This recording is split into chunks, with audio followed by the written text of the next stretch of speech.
반갑습니다. 김효일입니다. 오늘도 어김없이 찾아왔습니다. 오늘은 제가 우버 2021년 2분기 실적 발표에 대해서 프리뷰 미리 한번 알아보자는 마음으로 영상을 만들었습니다. 실적 발표는 언제냐? 미국 동부 시간으로 8월 4일 수요일 4시 반에 발표가 됩니다. 1분기 성적, 우리가 2분기 실적이 나오기 전에 1분기 성적을 한번 알아봐야겠지요. 1분기 성적은 어떠냐? revenue, 이건 매출이죠. 매출은 코로나로 한번 쭉 빠졌다가 올라오고 있는데 지금 뭡니까? 1분기에 뭐가 일어났어요? 바로 영국의 대법원 판결이 나고 우버가 어떻게 했습니까? 우리 매출에서 600밀리언, 6천억 가까이가 되죠. 6천억은 떼서 우리 영국 워커, 노동자 구분에 맞는 그런 추가적인 돈이 들어가는 것을 미리 떼놨지요. 그러니까 이건 일시적으로 내려간 상황이지만 2분기에는 이게 회복할 수 있을 것이다. 그러면 서비스 라인별로 보게 된다면 모빌리티, 바로 택시죠. 택시 같은 경우에는 이제 그로스 부킹, 거래량이 줄어들었다가 회복할까 말까 하다가 계속 유지가 된다. 이게 바로 코로나 때문인 것 같습니다만은 우리가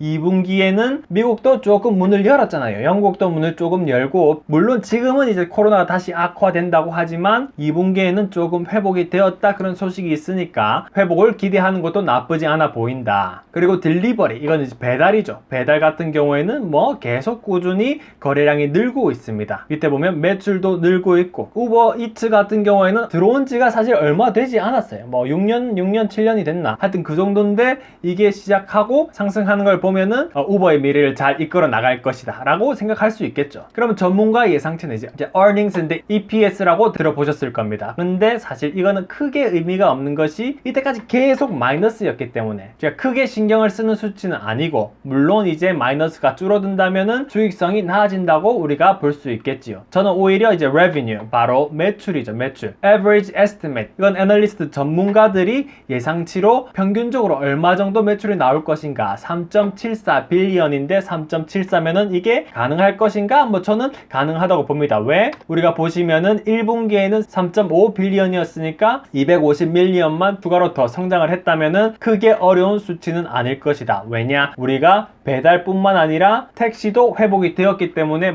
크게 어려운 수치는 아닐 것이다. 자, 나머지로 지켜봐야 할 점은 어떤 것이 있는가? 사람들이 계속 우버를 사용하는가에 대한 질문이 어떤 수치를 보면 알 수 있겠는가? 보면은 MAPC라고 있습니다. 사람들이 이제 많이 쓰고 있는 게 보이죠? 이제 상승을 하는데 코로나 이전까지 거의 회복이 되어 가고 있다고 볼 수가 있겠지요. 우버를 사용하든 아니면 배달을 사용하든 배달시키는 횟수 자체는 아직까지 회복을 하지 못했다. 그런 점을 우리가 지켜보면 될 것 같고, gross booking, 이게 바로 거래량이라고 생각하시면 되는데 우버 네트워크 안에서 돈을 얼마나 쓰냐? 이걸 보면 알 수 있는데 이거는 코로나 이전보다 더 많이 썼죠. 우리가 이것을 보면 알 수 있는 게 뭡니까? 바로 트립, 배달 횟수는, 배달 아니면 이제 택시를 부른 횟수는 적지만 코로나 전보다 오히려 돈 쓴 거는 많다. 이것은 바로 장바구니의 크기가 커졌다는 걸 의미하죠. 배달을 한 번 썼을 때 오히려 돈을 많이 쓴다는 그런 의미가 될 것 같습니다. 즉, 사람들이 돈은 우버에 점점 많이 쓰고 있다. 아주 좋은 현상이죠. 우리 2분기 실적이 나오면은 또 한번 분석을 해봐야 될 것 같습니다. 또 무엇이 있는가?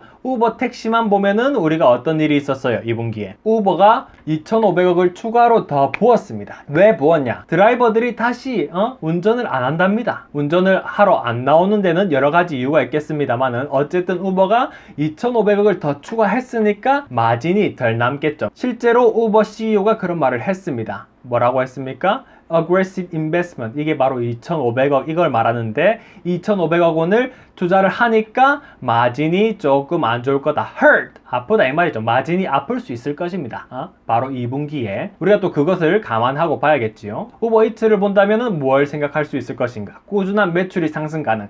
미국 사람들이 걱정하는 게 뭐예요? 우버이츠를 보면은 우버이츠, 우리가 배달이 사실 우버이츠는 새로운 서비스예요. 새로운 서비스. 원래 있던 서비스를 확장한 게 아니라 사람들이 배달을 잘 안 시켰어. 코로나 때문에 이제 처음 시키게 됐는데 코로나가 끝나더라도 사람들이 꾸준히 쓸 수 있을 것인가? 우리가 매출을 보면 알 수 있겠지요. 우리가 그걸 한번 기대해보고, 우버이츠를 보면은 다른 것도 계속 확장을 하고 있죠. 단순히 음식 배달만 하는 것이 아니라 생필품, 식재료, 꽃, 약 이런 걸 다 배달하면서 확장을 하고 있죠. 이게 확장하는 것이 얼만큼 실적 발표에 영향을 미칠 것인가, 그런 걸 볼 수가 있겠습니다. 결론은 뭐냐? 우버이츠 계속 배달 시장이 커지는가, 사람들이 다시 떠나질 않는가, 그거를 이제 볼 수가 있겠고, 우버 택시를 본다면은 드라이버 부족 상황, 사람들이 운전을 안 한다. 그래서 택시 가격이 계속 비싸진다고 뉴스에 나왔죠. 그게 실적 발표에 어떻게 영향을 미칠 것인가. 세 번째로 우버 프레이트. 이때까지는 메이저가 아니었지만 새로운 먹거리가 될 수 있을 것인가. 우리 트럭을 플랫폼으로 모아서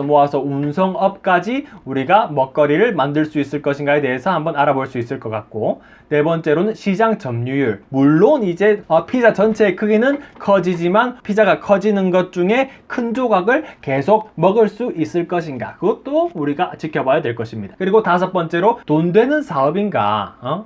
좋다 이겁니다. 배달 좋다. 택시 좋다. 우버 프레이트 좋아요. 좋은데 돈이 남아야지. 돈이. 우리가 투자를 하면은 결국에는 돈이 남아야 투자자들에게 도움이 될 것인데 마이너스가 줄어들 것인가에 대한 것도 한번 우리가 지켜봐야 될 것이고, 마지막으로 우버가 택시에서 배달로 넘어간 것이 어떻게 보면은 코로나를 아주 잘 대응한 거라고 볼 수가 있습니다. 왜냐? 어쨌든 그 드라이버들을 우버 안에서 잡아뒀기 때문이죠. 이렇게 모아둔 네트워크가 코로나가 회복하면은 더 시너지 효과를 낼 수 있을 것인가에 대한 것도 2분기 실적을 보면 알 수 있을 것 같습니다. 자, 오늘은 여기까지고요. 제가 2분기 실적 발표 후에 실적 발표를 분석해서 리뷰 영상을 올리도록 해보겠습니다. 감사합니다.